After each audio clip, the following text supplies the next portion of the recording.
Hi everyone, this is Danny Hidalgo. I'm making this video because I am selling RC Lowriders of historic significance.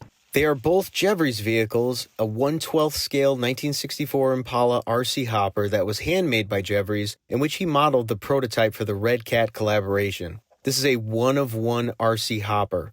The second ride is the Jevries 1/12 scale 1967 Impala RC hopper called BeSwitched, a vehicle that was on the cover of Lowrider Bicycle magazine, in which Jevries converted the Radio Shack 1967 Impala into an RC hopper, also one of one.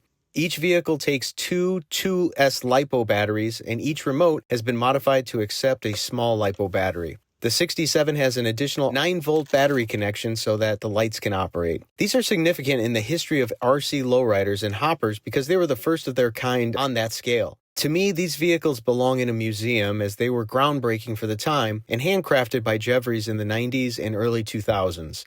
Why am I selling? I'm a filmmaker and I'm planning to make my first feature film. And since it's self-funded, I'm in need of raising funds. Since I've owned these vehicles for over 15 years and have kept them sealed except to film the Emmy-nominated Jevries short film, I thought it might be beneficial for a collector or enthusiast to purchase. I spoke with Jevries and he gave me his blessing and support, which I am incredibly grateful for. I owned these two lowriders and would make videos on them years before Jevries partnered with RedCat. These are the only two Jevries vehicles in existence that are 1/12 scale as compared to the current 1/10 scale. Many people would ask me what they cost me to own them all those years ago. So keep in mind, I had both these vehicles painted by Pancho Baron, who is phenomenal. So the total cost between purchase and painting and then shipping several times internationally and then shipping several times domestically, as well as upgrading the wheels and the lights. So the 67 Impala was around $3,500 at the time I obtained it, and the 64 Impala was about $4,500 at the time I obtained it.